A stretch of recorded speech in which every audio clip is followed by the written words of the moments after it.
Om Namo Venkatesaya. Welcome back to our channel. ఈరోజు video ఏంటంటే కనుక బ్లూ కలర్ శారీ అమ్మవారు అలంకరించుకుని మనకి ఇక్కడ దర్శనాన్ని ఇస్తున్నారు. ఆ అలంకారం ఎలా ఉంది ఏంటి అనేది తప్పకుండా మీరు కామెంట్ చేయండి. ఇక్కడ చూసినట్లయితే అమ్మవారికి కుంకుమార్చన ఇవన్నీ కూడా చేయటం జరుగుతుంది. ఈ యొక్క పూజ ఇవన్నీ కూడా అలంకారం ఎప్పుడు జరిగింది అంటే కనుక కరెక్ట్గా శుక్రవారం నాడు అంటే దసరా శరన్నవరాత్రులు పూర్తయిన తర్వాత రోజు అమ్మవారికి జరిగిన పూజను ఈ వీడియోలో వీక్షిస్తారని నేను కోరుకుంటున్నాను. ఇవి ముందే పెట్టాల్సింది, కాకపోతే అప్పుడు వేరే వీడియోస్ ఉండటం వల్ల ఆ వీడియోలు పెడతాం వల్ల ఈ వీడియోలు అయితే కొంచెం డిలే అవటం అయింది. ఏమనుకోకండి, చక్కగా ఈ వీడియోలను కూడా ఆదరిస్తారని నేను కోరుకుంటున్నాను. ఇంకా ఉన్నాయి, దసరా సంబంధించిన 2 వీడియోలు దాకా ఉన్నాయి. ఆ వీడియోలు కూడా మీరు చూస్తారని ఆదరిస్తారని నేను కోరుకుంటున్నాను. అయితే ఇక్కడ అమ్మవారికి ఆ రోజు కూడా యథావిధిగా దసరా శరన్నవరాత్రులు 11 రోజులు ఏ విధంగా అయితే ఉదయం ప్రాతకాల సేవలు ఎలా అయితే జరిగినాయో అదే సేవలు మళ్ళీ తర్వాత రోజు కూడా జరగటం, ఆ రోజు కూడా నక్షత్ర హారతులు ఇవ్వటం. ఆ రోజు నేను మీకు చెప్పే కదండి, వీడియో కూడా పెట్టాను, కాకపోతే దాంట్లో వాయిస్ ఓవర్ ఇవ్వలేదు, ఆ పాటలు పెట్టి పెట్టడం జరిగింది. ఆ వీడియో కూడా మీరు అందరూ కూడా చాలామంది చూసే ఉంటారు, హారతుల వీడియోలు. అయితే నిన్న ఒక కామెంట్ వచ్చిందండి, అమ్మవారికి ఉల్లిపాయ నివేదనగా పెట్టచ్చా అని. పెట్టకూడదని చెప్పి పెట్టారు. తప్పులేదండి. ఇక్కడ మనం ఆఖరి రోజు అమ్మవారి యొక్క తీసేటప్పుడు ప్రతి సంవత్సరం కూడా మేము ఉల్లిపాయ పచ్చిమిరకాయ పెట్టి, మనం పూర్వం రోజుల్లో మనం పొలాలకు వెళ్ళేవాళ్ళు ఇవి చలవ కోసం అనేది ఇవి పెడుతూ ఉంటారు. ఉల్లిపాయ ఆ తర్వాత పచ్చిమిర్చి అనేది చలవ కోసం పెడుతూ ఉంటారు, అవి పెడతాం జరుగుతుంది. అలాగే అమ్మవారికి శాంతి కోసం ఆఖరి రోజు కళ్ళు కూడా పెడుతూ ఉంటారు కొన్ని ప్రాంతాల్లో, కానీ మేము అలాంటివి ఏం పెట్టలేదు. కానీ ఉల్లిపాయ అయితే పెడతామండి. మిగతా 11 రోజులు ఎప్పుడే ఈ అలంకారాల్లో కానీ నవరాత్రుల్లో కానీ ఇప్పుడు కూడా పెరుగన్నం పెడతాంలే, కానీ ఉల్లిపాయ వేసి ప్రత్యేకంగా ఎప్పుడు పెట్టము. విడి రోజుల్లో కూడా ఎప్పుడు పెట్టము. కానీ అమ్మవారిని తీసేటప్పుడు మాత్రం ఉల్లిపాయ పెట్టాల్సిందేనండి. మేము ఫస్ట్ నుండి కూడా మాకు తెలిసిన వాళ్ళు చెప్పగా, అలాగే చాలామంది కూడా ఇన్స్టాగ్రామ్లో యూట్యూబ్లో చెప్తూ ఉన్నారు పెట్టకూడదని. కానీ తప్పులేదండి.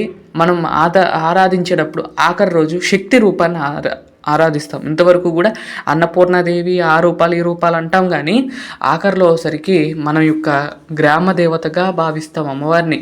ఇప్పుడు ఆ తల్లి గ్రామ దేవతగా మారిపోతుంది. ఆ రోజు గ్రామ దేవతలకు ఏమేమి పెడతారండి తెలుసు కదా మీకు. అలాంటివి పెట్టి అమ్మవారిని సాగనంపాలి అనేది మనది. మాకు మాకు చెప్పింది నేను చేస్తున్నాను, అంతేగాని అలా పెట్టచ్చు అనేది నేను నమ్ముతూ ఉంటాను. అయితే ఉల్లిపాయ కూడా పెట్టచ్చు అనేది ఆ ఒక్కరోజు మాత్రమే పెట్టాలండి. మిగతా రోజులు ఎప్పుడూ సరే అమ్మవారికి ఉల్లిపాయ నివేదన చేయకూడదు. ఉల్లి, వెల్లుల్లి, అల్లం ఈ 3 కూడా విడి రోజుల్లో అమ్మకు సమర్పించకూడదు. ఆఖరి రోజు ఎప్పుడైనా ఉద్వాపన చెప్పేటప్పుడు మాత్రమే ఉల్లిపాయ మాత్రమే పెట్టవాలి. అది కూడా ఆ పైన మాత్రమే పెట్టాలి. ముక్కలు కట్ చేసి అన్నంలో కలపడం కాదండి. అది ఆ పైన ఊరికే అలా పెట్టి తీసేసేటట్లు పెట్టాలి పెరుగన్నంలో. అలాగే ఈ పెరుగన్నాన్ని కూడా ఉదయం ముందు రోజు సాయంత్రం ఏం చేయాలంటే అన్నం ఉడకబెట్టి పాలు పోసి మూత పెట్టేయాలండి. మూత పెట్టేసి కొంచెం లైట్గా పెరుగు వేసి మూత పెట్టేస్తే ఉదయానికి అది చక్కగా పెరుగల్లే తయారవుతుంది. దాన్ని సద్దన్నం అంటారు మన వాడక భాషలో. సద్దన్నం అని అంటూ ఉంటారు. అలాంటిది అమ్మవారికి నివేదనగా పెట్టి అమ్మవారిని కదిపేటట్లయితే మనకు చాలా మంచి జరుగుతుందని మాకు చెప్పారు. అప్పటి నుండి కూడా ఇదే ప్రాసెస్ని నేనైతే ఫాలో అవుతూ ఉన్నాను, కాబట్టి అదే అయితే నేను చేస్తున్నాను. ముందు రోజు పెట్టిన ఆ యొక్క నైట్ ఉడకబెట్టిన అన్నాన్ని తోడు వేసి ఉదయం అమ్మవారికి నివేదనగా పెడతామండి. ఇది సద్దన్నం అని అంటారు. అమ్మవారు ఈ 9 రోజుల పాటు, ఈ 11 రోజులు కానీ 9 రోజులు కానీ దసరా నవరాత్రుల్లో యుద్ధంలో పాల్గొని అమ్మవారు అలసిపోయిన అమ్మవారికి మనం కొంచెం సేద తీరటానికి, కొంచెం చలువ చేయటానికి, ఇప్పుడు మనకి ఎవరైనా సరే ఎక్కువ పని చేస్తే ఏమవుతుందని వేడి వచ్చేస్తుంది. ఆ వేడి తగ్గించడానికి ఒంట్లోకి ఈ యొక్క పెరుగన్నాన్ని అమ్మకు నివేదనగా పెట్టి అమ్మవారిని శాంతపరిచి ఆ తర్వాత అమ్మవారిని పంపించడాన్నే ఈ యొక్క కార్యక్రమంగా చేస్తూ ఉంటాము. అదండి, పెరుగన్నానికి పెడతానికి కారణం, అలాగే ఉల్లిపాయ పెడతానికి కారణం అది. మీకు నచ్చిందనే నేను చెప్పింది మీకు నచ్చిందని నేను భావిస్తున్నాను. అలా అయితే ఉంటుంది. అయితే ఇక్కడ అమ్మవారిని చూసినట్లయితే చక్కగా అసలు ఈ చీరండి చూస్తూ ఉంటే రియల్గా ఇక్కడ వీడియోలో అలా ఉంది, కానీ రియల్గా చూస్తుంటేనండి చక్కగా వచ్చి మన శాంతి నిలయంలో వచ్చి కూర్చుందా అన్నట్లుగా అనిపించింది. ఆ చీర కట్టుకుని అసలు చాలా అద్భుతంగా అనిపించిందండి. మీరు కూడా ఇక్కడ ఉన్న వాళ్ళైతే వచ్చుంటే అసలు ఎంత బాగుండేదో. అసలు చాలా బాగా కుదిరిందండి. మిగతా అన్ని అలంకారాలు వేరు, ఈ చీర కట్టిన అలంకారమే వేరుగా అనిపించింది. అంత సుందరంగా ఉందండి ఈ చీర అమ్మవారికి కట్టగా. ఈ విధంగా అమ్మవారికి ఆ రోజు బాగా ఎక్కువ ధూపం అన్ని వేసాము. దుర్గాదేవిగా దర్శనమిస్తుంది కాబట్టి అమ్మవారు ఆ రోజు ధూపం ఎక్కువ వేసాము. తర్వాత రోజు ఉద్యాపన వీడియో నిన్నైతే వచ్చింది కదండి. ఈరోజు ఆ ముందు రోజు జరిగిన వీడియో ఇది. ఒక పక్కన వీణ పెట్టుకుని, ఒక పక్కన కిరీటాన్ని అలంకరించుకుని అమ్మ మనకి దర్శనాన్ని ఇస్తుంది.